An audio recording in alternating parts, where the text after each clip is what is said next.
Volvemos con más información importante y relevante para su salud y calidad de vida. Vamos a hablar de un tema hoy día y que tiene que ver con la fertilidad. Fíjese que uno de los temas que me preocupa o nos preocupa a los doctores es que con el tiempo se ha ido atrasando la maternidad. Las mujeres están atrasando el momento en que deciden ser mamá. Y eso significa que están llegando tarde, a los 38, 40, 42 años, hablan con el ginecólogo y le dicen, ¿sabe que quiero ser mamá? El ginecólogo les pone cara así como, está un poco compleja la cosa. Bueno, vamos a hablar de este tema, cómo enfrentar este tema hoy día en esta situación que yo le escribo un poquito rápido de lo que está ocurriendo. Y estamos para hablar de este tema con el doctor Óscar Espinosa. Óscar, bienvenido a nuestro programa, el ginecólogo obstetra de la Clínica de la Mujer de Viña del Mar. Así es, muchas gracias Claudio por la invitación. Óscar, está pasando esto, ¿no? Lo que yo describía. Es un fenómeno que está ocurriendo en todo el mundo, en particular en Chile y en los países más desarrollados. La maternidad se está postergando hasta después de los 35 años habitualmente. Y otro fenómeno que viene de la mano con este es que está disminuyendo el número de hijos que las parejas o las mujeres están decidiendo tener. Correcto. Cada día ha ido disminuyendo más también la tasa de fecundidad en nuestro país. ¿Qué riesgo tiene la mujer cuando, producto de este pasar de los años, ¿no es cierto?, quiere enfrentar entonces la posibilidad de ser mamá?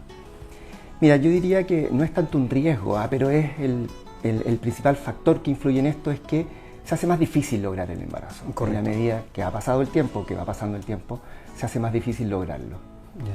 Y desde el punto de vista orgánico, fisiológico, una mujer de 45 años, 44 años no tiene las mismas condiciones de una mujer a lo mejor de 30, desde el punto de vista físico, independiente de la fertilidad. Sí, mira, pasa que con el tiempo y en la medida que pasan los años va ocurriendo un fenómeno que tiene dos caras. Un lado es que va disminuyendo el número de óvulos con el que nace la mujer.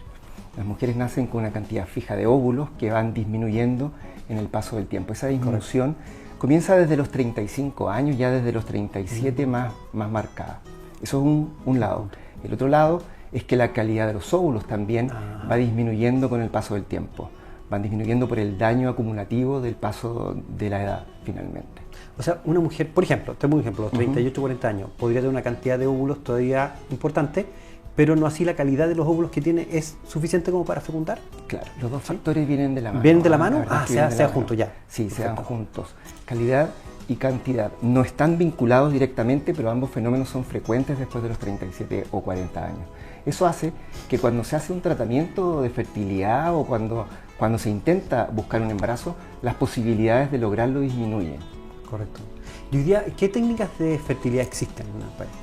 Cuando nos enfrentamos a una paciente en este grupo de edad, lo que hay que hacer es individualizar el pronóstico, individualizar la probabilidad de que logremos el embarazo. Correcto. Eso cambia, no es un estándar, hay que verlo caso a caso. En algunas pacientes se justifica intentar un tratamiento de fertilización in vitro con óvulos propios, especialmente antes de los 43 años. Las tasas de embarazo sí, y esto es importante decirlo, a veces a las pacientes les llama la atención estos números, pero están entre el 15 al 25% en torno a los 40 años y va disminuyendo hasta un 5% en torno a los 43 años, siempre hablando de óvulos propios. Entonces, ¿qué alternativa es la que ofrece la medicina reproductiva? La ovodonación, o recibir óvulos donados, con lo que las posibilidades de embarazo aumentan, obviamente, a un 80-90%. Claro, entendiendo que en esa concepción el material genético de tu hijo, la estructura genética es del papá, el 50% del papá, claro, y de la persona ovodonante. Así es, y es uno de los temas principales a los que se tiene que enfrentar la mujer y la pareja cuando deciden enfocarse en la ovodonación. Hay que hacer un tránsito hacia entender que finalmente la maternidad es más que la carga genética. Sí, es más que la genética. La mujer que recibe esos óvulos está embarazada. La mujer tiene a su hijo, a su hija, a su guagua. Claro. La mujer también, a través de la epigenética, le traspasa ciertas características. Cuéntanos de eso, qué interesante. La epigenética es interesante porque ayuda o transmitirlo a las pacientes nos ayuda a mostrar de mejor manera la ovodonación. La epigenética, básicamente y en sencillo, es que el ambiente determina qué genes se expresan y qué genes no se expresan. Claro. Y obviamente el ambiente intrauterino es el primer ambiente en el que el embrión crece y eso determina qué genes son finalmente los que se expresan y determinan las cualidades de ese embrión. Por lo tanto, la mamá sí impregna de alguna manera ese material genético con sus propias características. Me imagino, porque tú me respondes muy bien eso, y me imagino entonces, Oscar, que te lo han preguntado, me imagino que te han preguntado este tema de la donación, y me imagino que los papás te han dicho, oiga, pero ¿qué pasa con el material genético? Sí, es la, ¿Sí primera, o no? sí, es la primera pregunta que siempre se hacen. Claro. Y yo creo que el tránsito hacia entender la donación como un buen tratamiento implica vivir un poquito este duelo genético. ¿Ah? Pero es un duelo desde lo positivo, porque finalmente cuando se entiende que van a lograr un embarazo y que ese embarazo finalmente desde todos los estudios de constitución de familia no hacen ninguna diferencia. Y que es tu hijo. Absolutamente. ¿No es cierto? Absolutamente. Sí. No tengo ninguna duda de eso. Ahora, y volviendo en ese tema, claro, porque tú puedes recibir esta donación, pero también dónde lo recibes, este hornito, ¿no es cierto?, que es el útero, también es importante. Y tu condición fisiológica, las enfermedades. ¿Qué pasa también con este análisis? ¿Quién es candidata a una donación? ¿O todas son candidatas a una donación? A ver, finalmente todas las personas que tienen un estado de salud compatible con el embarazo se pueden embarazar. Ya. ¿Cierto? Cierto que existen ciertos riesgos asociados al embarazo después de los 40 o incluso después de los 45 años. Pero si se hace un buen control, si la persona no tiene o tiene compensadas sus enfermedades crónicas y tiene hábitos saludables, por supuesto que puede lograr un embarazo sin aumentar tanto la morbilidad. Hay riesgos como la diabetes gestacional o la hipertensión durante el embarazo que hay que monitorizar muy de cerca, y por eso es que el embarazo tiene que ser controlado, en estos casos con un equipo perinatal. Correcto. ¿Y el útero como matriz que va a alojar a este huevito, pensando en los 40, 42, 45, 47, no sé, en un rango, como calidad, si tuvo mioma, no tuvo mioma, si, no sé, sí. ¿Hay algún análisis ahí de...? Sí, hay tablas comparativas de probabilidades de embarazo, y una de las conclusiones a las que se llega es que lo importante es la edad del óvulo, y el embarazo tiene las mismas probabilidades, el útero, perdón, o la persona cuando se ocupan óvulos donados tienen la misma probabilidad de embarazo que tendría a cualquier edad. Obviamente hay más frecuencia de algunas enfermedades, tú dijiste los miomas, también están los pólipos endometriales, que pueden bajar la probabilidad, pero se pueden tratar también. Se pueden tratar quirúrgicamente previo a la transferencia. Un concepto en medicina reproductiva es que la edad del útero, de la persona, del útero, no modifica tanto la probabilidad de embarazo como sí la edad de los ovocitos. Correcto. Quiero ir al principio de la entrevista, cuando conversábamos, y los dos hacíamos referencia a esta postergación del embarazo a la maternidad, porque hay un montón de otras cosas que hoy día la mujer está viendo, desafíos laborales, de viaje, un montón de otras cosas, estructurar la familia, no tener hijos inmediatamente, bueno, distintos planes que hacen que se atrase. Existe, y quiero meterme en el tema de ¿cómo se llama?, de conservar óvulos, de la criopreservación de óvulos. Sí. ¿Existe una edad? Primero, si nos puedes explicar el concepto, y segundo, las edades. El concepto de criopreservar óvulos o de preservación de fertilidad fundamentalmente es entendiendo que la edad de la mujer determina la posibilidad de embarazo, y entendiendo que para la fertilización in vitro en medicina reproductiva se requiere utilizar óvulos. Esos óvulos hoy en día se pueden congelar, vitrificar. Correcto. Esos óvulos vitrificados, pasado un tiempo, se pueden desvitrificar y utilizar para una fertilización in vitro. Ese es el concepto de la preservación de fertilidad. Básicamente se hace la primera mitad de la fertilización in vitro a una edad precoz, se dejan congelados esos ovocitos y se utilizan después. Correcto. Respecto de la edad, en general yo siempre digo, la mejor edad es lo antes posible cuando se toma la decisión. Antes de los 35 años de todas maneras. Idealmente antes de los 35, sí.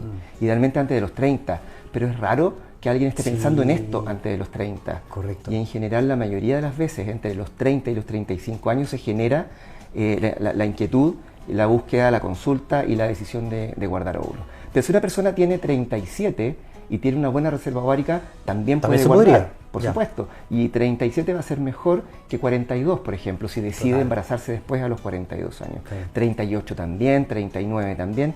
Y yo creo que siempre es bueno tener una consulta y una conversación para decidir si se justifica y se puede vitrificar ovocitos independiente de la edad. Correcto. Pero bueno, lo que tú dijiste, es decir, como recomendación, que si se piensa, ¿no es cierto?, no se postergue mucho la decisión, sino que si ya empezó a usted a darle vuelta, está pensando en este tema, poder ya tomar cartas en el asunto, ¿no es cierto?, planificarlo y hacerlo.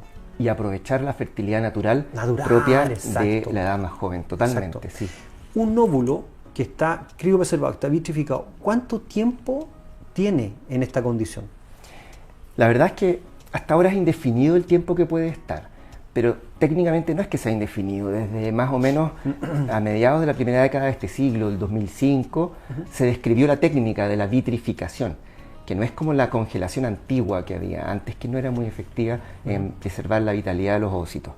Por lo tanto, hay óvulos vitrificados desde esos años hasta ahora, 15, 20 años. Y se ocupan 15, y tienen buenos años. resultados. Mira. Pero el tiempo está corriendo y probablemente se alargue con el paso del tiempo. Correcto. Ahora, si una persona guarda óvulos para pensar en su futura maternidad en torno a los 35, es muy probable que antes de 10 años ya decida utilizarlos. Correcto. Por lo tanto, en general suelen estar vitrificados entre 5 y 10 años más o menos. Oye, en el tema de la fertilidad también indicar que este tema es de dos. Por lo tanto, siempre que se enfrenta estos temas de infertilidad, son las dos personas, hombre y mujer, las que tienen que hacerse los chequeos. Así es. Que es súper importante. Y en general, desde el comienzo, siempre en medicina reproductiva hay que evaluar 3 factores, que son los óvulos, hemos hablado de eso ya, los espermios, exacto, y el útero con las trompas, que es en el fondo el lugar donde ocurre la unión de los gametos y el embarazo finalmente. Correcto. Hay que evaluar cada uno de estos elementos separadamente y siempre completa la evaluación. No sirve evaluar solo los espermios, solo los óvulos, solo el útero, tiene que ser completa. Muchas veces se pasan por alto diagnósticos porque no se hace una evaluación completa antes de definir el tratamiento.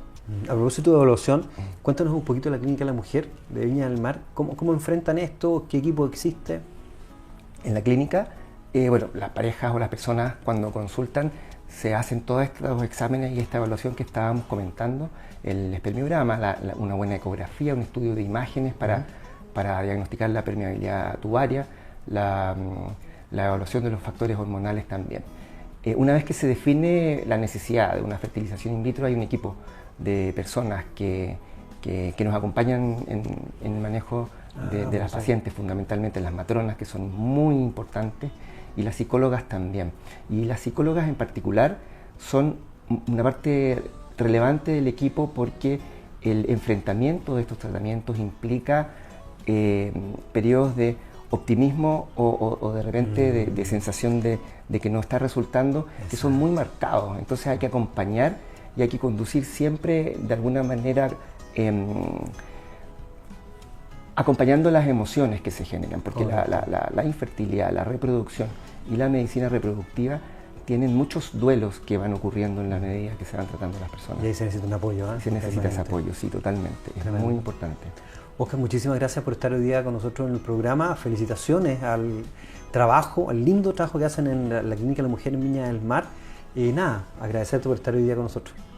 Muchas gracias por la invitación. Feliz. Y nosotros seguimos con más programa, con más educación en salud y calidad de vida para todos ustedes. Hacemos la pausa y ya volvemos.